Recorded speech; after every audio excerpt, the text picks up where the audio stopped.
Ma'am, bag mo ma'am, nakabukas. Nakabukas yung bag mo.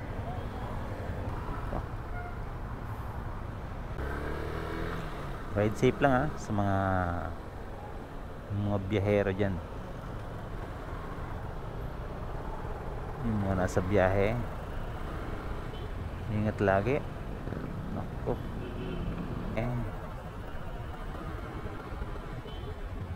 Ingat lagi.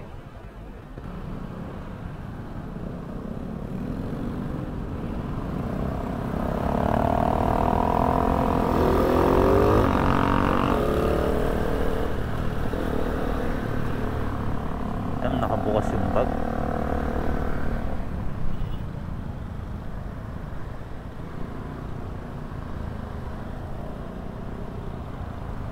Mamadali na rin siguro to, malamang.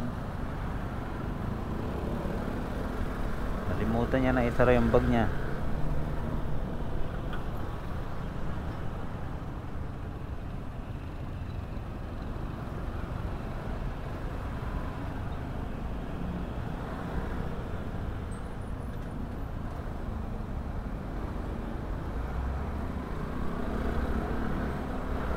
Kitang-kita pa naman yung laptop.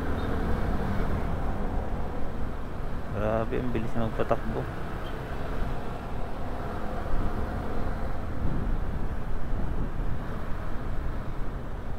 Baka matsambahan natin.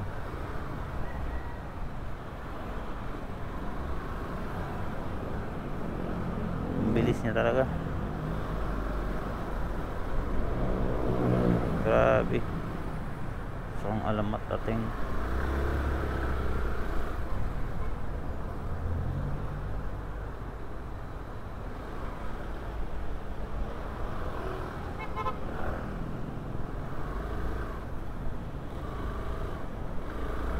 grabe, ang bilis niya. Kahit ang traffic talagang singit na eh. Grabe, ang layo niya na.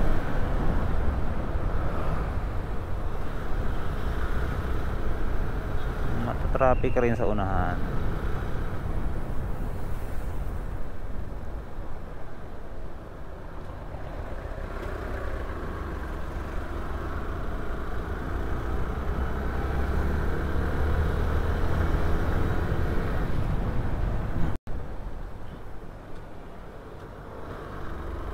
Bakit ata ito ng QC?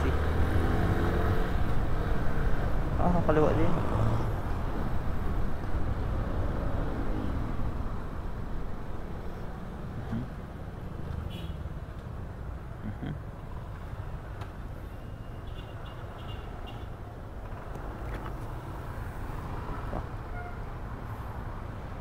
Ma'am, bag mo ma'am, nakabukas. Nakabukas yung bag mo. Yun, hindi niya alam na nakabukas yung bag niya.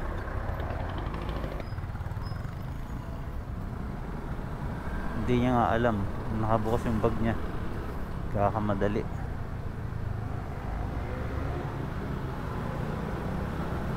Wow. Wow, banking na banking.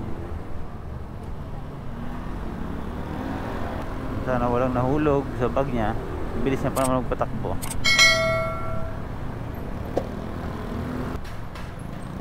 Kitang kita yung laptop niya eh. Nakadungaw. Nagmamadali siya tapos may mahulog na importante. Sayang din. Sayang din ang kanyang pagmamadali kung may mawawala rin lang sa gamit niya. Kaya sa mga riders dyan, 4 wheels man yan, ingat tayo sa mga gamit natin. Maliban sa ingat tayo sa kalsada, ingat tayo sa pagmamaneho, ingatan din natin ang ating mga gamit. Delikado. Tulad nun, traffic. Pwedeng may dumaan lang, pwedeng kunin yung laptop niya eh. Kaya siguraduhin natin yung mga gamit natin na safe. Kasi mahirap mag-ipon o makapag-ipon ng gamit. Buwan o minsan taon bago mo pag-ipunan ng gamit. Tapos mawawala lang ng isang iglap sa clap nun. Mahirap pa doon yung mga files. Yan ang isa sa pinakamahirap dyan. Pag yung files ang nawala, nandun nakasave yung lahat ng mga importante sa'yo. So, wala na yung gamit mo, yung mga importanteng files nawala rin. wawa. Uulit ka na nga ng mga projects na mayroon ka doon sa iyong laptop. Wala pa yung laptop mo, saklap talaga.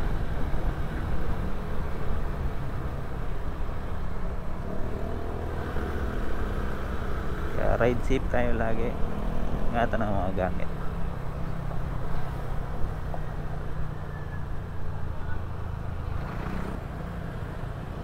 Buti nga hindi masyadong traffic ngayon, kakagalaw pa tayo. Kasi minsan talaga wala nang galawan. Yun na mahirap, yung walang galawan. Kahit nakamotor walang galawan, ay yun ang traffic talaga.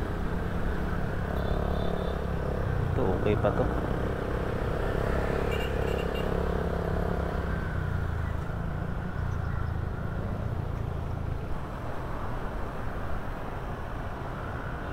Yun oh, sarado na yung bag ni ate oh.